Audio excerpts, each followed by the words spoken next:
Guys, आज की जो कहानी होने वाली है ना, ये न्याय और हमारे भारत देश के एक ऐसे अदालत की है जो कि बहुत ज़्यादा पुराना है। एंड ये एक ऐसी अदालत है ना गाइस कि यहाँ पर ऐसे कठोर डिसीजंस लिए गए हैं अपनी पूरी ज़िंदगी भर में। ऐसे ऐसे गुनहगारों को यहाँ पर सज़ा दी गई है ना कि शायद ऐसे डिसीजंस की वजह से लोगों को यहाँ पर बहुत ज़्यादा सफ़र करना पड़ा है। और उनके गलत न्याय मिलने के कारण ना आज भी उस कोर्ट में वहाँ पर उनकी आत्माएं भटकती हैं। आज की ये कहानी ना एक वकील की है गाइस। एंड ये कहानी कुछ ऐसी है कि अगर आप इसे एक बार सुन लोगे तो गाइस आप ना अगली बार कभी भी किसी कोर्ट की सीढ़ियाँ चढ़ने से पहले एक बार रुक जाओगे और आप सोचोगे कि इस अदालत में, इसकी ज़िंदगी भर अदालत में ऐसे ऐसे खौफनाक हादसे हुए होंगे जिसकी वजह से शायद मुझे थोड़ा चौकन्ना हो जाना चाहिए। अब ये कहानी शुरू होती है गाइस मनमोहन घोषाल की, जो कि कोलकाता हाई कोर्ट का एक लॉयर था। एंड ये जो हादसा है ना, ये कुछ साल 2022 के अराउंड हुआ था, जब मनमोहन घोषाल जस्ट अभी रिसेंटली ही एक बहुत बड़ा केस जीते थे। तो बहुत टाइम हो गया था उन्हें अपने दोस्तों के साथ टाइम स्पेंड किए हुए, और उन्होंने कहा कि बहुत ज़्यादा वक्त भी हो गया है, ऊपर से आज हम लोग इतना बड़ा केस जो जीते हैं तो फिर कोर्ट के पास में एक बहुत अच्छा रेस्टोरेंट खुला है, हम वहीं पर जाते हैं, एंजॉय करते हैं, थोड़ा हम अपना वहाँ पर माइंड भी फ्रेश कर लेंगे, क्योंकि बहुत ज़्यादा नेगेटिविटी भी हो गई थी। काफ़ी टाइम से वो दोस्त भी नहीं मिले थे तो उनका दिमाग ना थोड़ा नेगेटिव सा हो गया था। अब गाइस बहुत ज़्यादा देर हो चुकी थी और पूरी रात उन्होंने अपनी लगभग रेस्टोरेंट में ही बिता चुकी थी। अब मनमोहन का ऐसा कहना था कि बहुत ज़्यादा रात हो गई है और अभी कल हमें सुबह सुबह कोर्ट में भी पहुँचना है, सो इट्स बेटर कि हम लोग अभी निकल जाते हैं। एंड जैसे ही वो लोग उस रेस्टोरेंट से बाहर निकले ना गाइस, तो उन्होंने बाहर देखा कि एकदम सन्नाटा था, एकदम सन्नाटा, बस रात का अंधेरा ही था वहाँ पर, कुछ भी आसपास नहीं दिख रहा था, सब जगह पर शांति सी बनी हुई थी। अब इतनी रात ही हो रही थी तो फिर सब लोगों ने ये वाली बात डिसाइड करी कि ऑलरेडी हमको कल तो मिलना ही है, तो अभी फ़िलहाल के लिए हम लोग यहाँ से चले जाते हैं। फिर उन सब ने अपना अपना रास्ता पकड़ लिया एंड वो एक राइट वे की डायरेक्शन में चलने लगे, क्योंकि वहीं से हाईवे आता था। लेकिन जो मनमोहन था ना, वो लेफ़्ट में जा रहा था जहाँ पर कि कोर्ट था। फिर मनमोहन के जो दोस्त थे, वजहरी नाम से जो उनके दोस्त थे, उनका वो नाम था वजहरी, उन्होंने मोहन को रोका एंड कहा कि आप वहाँ क्यों जा रहे हो, लेफ्ट साइड में जो हाईवे का रास्ता है वो तो राइट साइड में आता है। तो मनमोहन ने उन्हें देखकर बोला कि मुझे ना बहुत ज़ोर से वॉशरूम आ रही थी, एंड जिस रेस्टोरेंट में हम लोग गए थे वहाँ पर तो वॉशरूम था ही नहीं, तो मैं इसलिए सोच रहा हूँ कि कोर्ट की तरफ जाकर वहीं पर वॉशरूम करके आ जाता हूँ। इसके बाद वजहरी मनमोहन से कहता है कि मुझे समझ में नहीं आ रहा है कि तू ये सब लाइक सिर्फ वॉशरूम जाने के लिए तू जज के कोर्ट तक जा रहा है यार, यहीं पर कर लेना, किसी भी सड़क पर तू वॉशरूम कर सकता है। उसके बाद हम लोग घर चले जाएंगे सीधे सीधे यहाँ से। ऑफ कोर्स ऐसा तो नहीं था कि उन्होंने यह सब करना चाहिए था रोड पर, क्योंकि वो लोग वकील थे एंड काफ़ी ज़्यादा एजुकेटेड थे। एंड मनमोहन था ना, वो इन सब चीज़ों को अपने प्रिंसिपल को मतलब ऊपर रखना चाहता था, इसलिए वो रोड पर टॉयलेट नहीं कर रहा था। एंड उसने उसे इग्नोर किया एंड वो लेफ़्ट साइड को चल दिया। एंड वजारी ने बोला कि इतनी रात हो ही रही है एंड वैसे भी 10 मिनट में ही तो उसे टॉयलेट करनी होगी, तो इसलिए मैं यहीं पर रुक जाता हूँ और थोड़ी देर के लिए यहाँ पर ही बैठ जाता हूँ, जैसे ही वो आएगा तो हम सब लोग साथ में ही वहाँ से निकल जाएंगे। गाइस, कोर्ट में दिन के टाइम जितना ही उजाला रहता है ना, उतना ही अंधेरा रात के टाइम रहता है। लाइक वहाँ पर कोई भी नहीं होता है। एंड अगर कोई नॉर्मल आदमी रात के टाइम वहाँ कोर्ट में जाएगा ना, तो वो डेफिनेटली डर ही जाएगा। और मनमोहन को भी कोर्ट के अंदर जाकर थोड़ा बहुत डर सा लग तो रहा था, बट उसे सिर्फ अभी टॉयलेट करनी थी और सीधे सीधे अपने घर जाना था। जब वो कोर्ट के अंदर देखता है ना वहाँ पर जाकर, तो मनमोहन को दिखता है कि चारों तरफ सिर्फ अंधेरा ही अंधेरा था और बस थोड़ी सी चांद की रोशनी अंदर आ रही थी। ऊपर कोर्ट के खिड़की थी लेकिन वहाँ से भी ज़्यादा मतलब रोशनी आ नहीं रही थी, लेकिन स्टिल उसको बिल्कुल भी डर नहीं लग रहा था, क्योंकि बिकॉज ये सारी चीज़ें ना वो एज अ चैलेंज लेता था, वो बिल्कुल भी नहीं डरता था। ये बहुत ही ज़्यादा पढ़ा लिखा वकील था एंड हमेशा ही अपने प्रिंसिपल्स का स्टैंड लेता था कि नहीं, मैं नहीं डरूंगा। लेकिन उसे बाथरूम जाना था और बाथरूम जाते वक्त ना एक ऐसा कॉरिडोर आता है बीच में जहाँ पर थोड़ा सा भी उजाला नहीं होता एंड एकदम अंधेरा सा रहता है। जब मनमोहन उस रात के अंधेरे में उस अदालत के कॉरिडोर से जा ही रहा था ना, तो उसे चलते चलते अचानक पायल की आवाज़ आती है। एंड ये आवाज़ सुनकर ना उसके जो पाँव थे वो वहीं पर जम गए थे, वो आगे बिल्कुल भी नहीं बढ़ पा रहा था। एंड फिर भी लाए को बहुत ज़्यादा हिम्मत करने की कोशिश कर रहा था। उसके दिमाग में बस ये चल रहा था कि ये अंधेरा है यहाँ पर सिर्फ, और हमारा दिमाग ऐसे अंधेरे में ना अलग अलग इल्यूजन्स पैदा करता है, ये सिर्फ माइंड गेम्स हैं। इसीलिए उसने बहुत ज़्यादा हिम्मत करके आगे बढ़ने की कोशिश करी और वो आगे बढ़ा भी।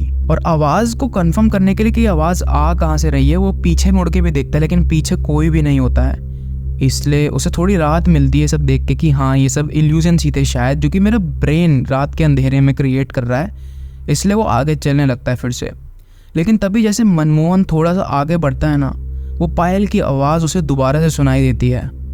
और इस बार ना जो आवाज़ थी वो बिल्कुल रियल थी। उसे पता चल चुका था कि ये कोई इल्यूजन नहीं था।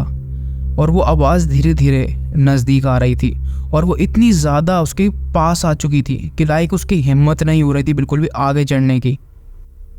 इसके बाद वो पीछे मुड़ कर देखता है। उसे ऐसा महसूस होता है कि वहाँ पर कोई ना कोई तो है। एंड जैसे ही वो पीछे मुड़ के देखता है ना, तो इस बार वहाँ पर कुछ ना कुछ तो ज़रूर था। और उसको ऐसा महसूस हो रहा था कि किसी ने उसकी गर्दन पर छुआ था। उसके सारे रोंगटे खड़े हो चुके थे गाइस।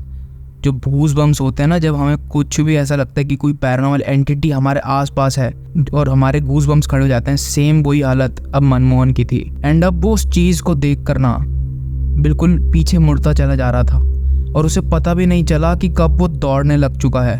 फिर पता नहीं उसे एकदम से एहसास हुआ कि अब भागने का टाइम आया। और जैसे ही वो आगे देखता है ना, तो उसे एक औरत खड़ी वहाँ पर दिखती है। एंड उसके बाद तुरंत ही वो भागते हुए दीवार से टकराकर नीचे गिर जाता है। और उसकी आंखें ना थोड़ी बहुत खुली थी उस समय भी, तो उसने देखा कि अब मनमोहन के करीब एक औरत खड़ी थी और वो पूरी नेकेड थी। और वो जो पायल की आवाज़ थी ना, वो उस औरत के कदमों से ही आ रही थी।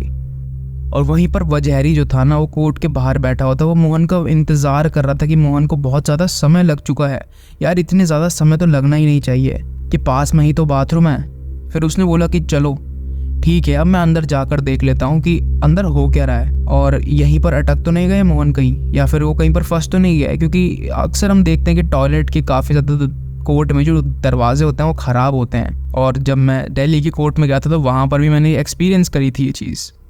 जैसे ही वजहरी अंदर जाता है ना, उसे कुछ अजीब सा फील होता है, किसी चीज़ की प्रेजेंस फील हो रही थी उसको वहाँ पर। एंड वहाँ पर जाते ही ना वो देखता है कि कॉरिडोर में कुछ तो गिरा हुआ है नीचे, या कोई तो यहाँ पर लेटा हुआ है। एंड उसी के बिल्कुल बगल में ना गाइस कोई खड़ा हुआ था, और वो एक फीमेल एंटिटी थी जो कि पूरी ही नेकेड थी। और मनमोहन नीचे लेटा हुआ था बेहोश होकर, एंड वो एंटिटी उसके ऊपर चढ़ी हुई थी। एंड उस एंटिटी के ना बाल बहुत ज़्यादा लंबे थे।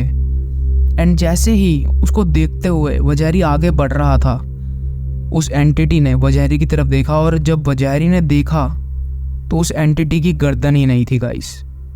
उसके बाद वजहरी को देखकर ना वो औरत वहाँ से भाग गई, बहुत ज़्यादा अजीब तरीके से चिल्लाते हुए, और उसके पैरों से ना पायल की आवाज़ आ रही थी जो कि पूरे कोर्ट में गूंज रही थी।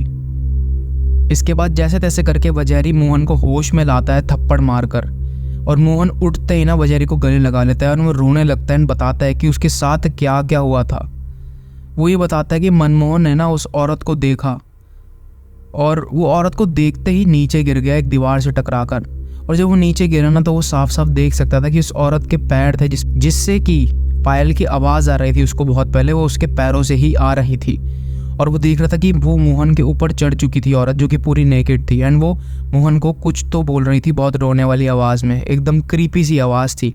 वो बहुत ज़्यादा डरावनी आवाज़ थी, और मोहन इतना ज़्यादा डर गया था कि उसका ब्लड प्रेशर बहुत ज़्यादा लो हो चुका था, एकदम ठंडा, वो कुछ भी नहीं कर पा रहा था।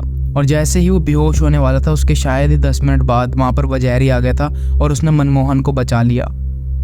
इसके बाद वो लोग ना कोर्ट रूम से बाहर आए गाइस, जैसे तैसे कर और वो एक टपरी में जाकर बैठ गए। और एक चाय की टपरी के सामने ना छोटी सी सीट थी, वहाँ पर जाके वो बैठे और डिस्कस करने लगे।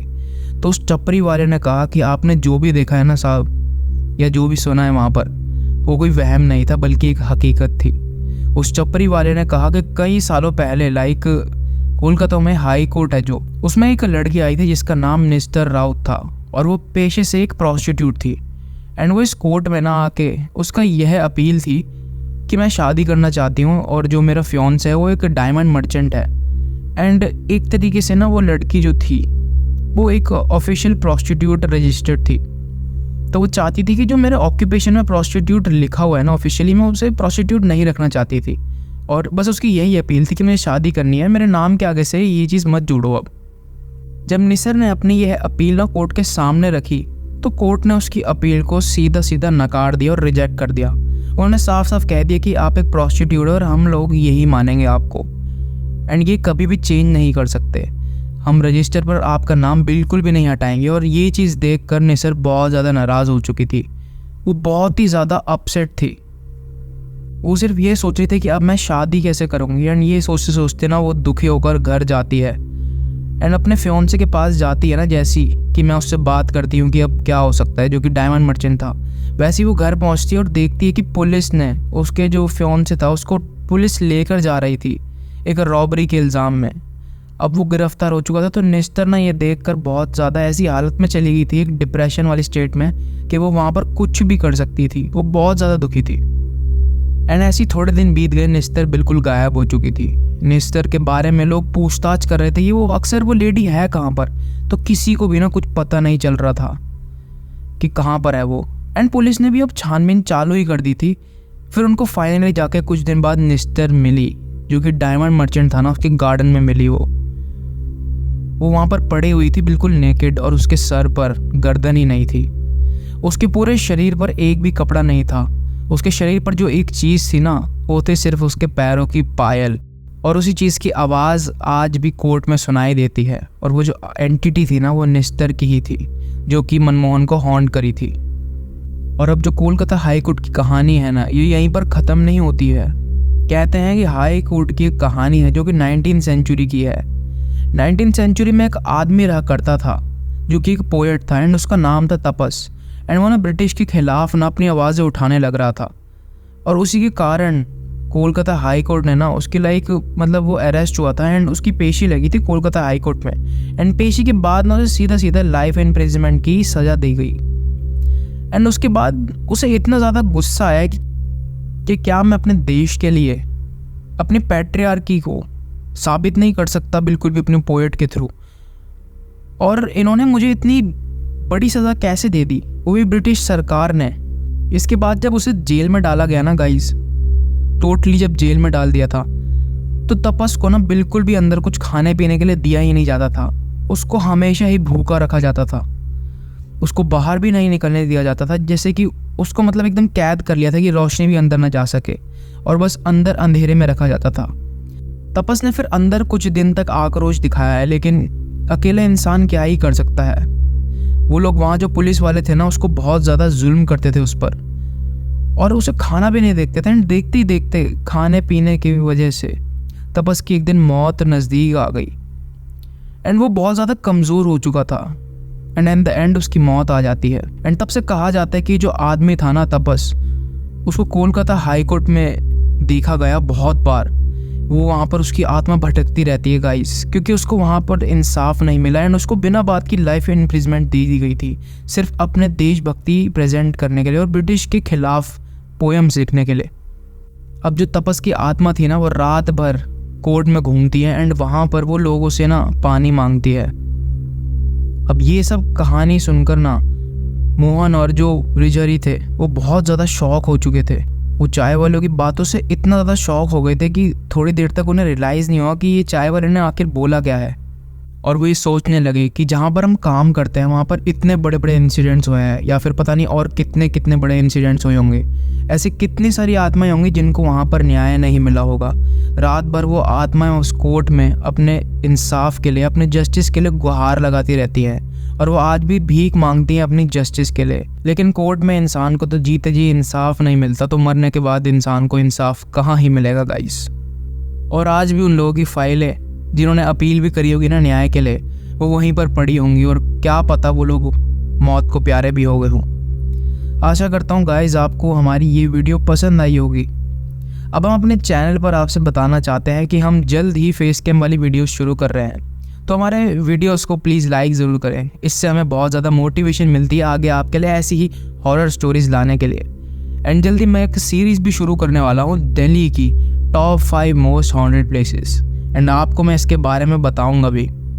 इसीलिए हमारे चैनल को सब्सक्राइब ज़रूर करें ताकि आप अपडेटेड रहें हमारी आने वाली वीडियोज़ के लिए। एंड प्लीज़ हमारी इस वीडियो को लाइक भी ज़रूर करें, इससे हमें बहुत ज़्यादा मोटिवेशन मिलेगी। एंड कमेंट में अगर आपके पास कोई हॉरर स्टोरी है तो ज़रूर बताएं। आप हमारा डिस्क्रिप्शन में दिया गया ईमेल पर भी अपनी स्टोरी को भेज सकते हैं। Thank you guys for watching, stay safe.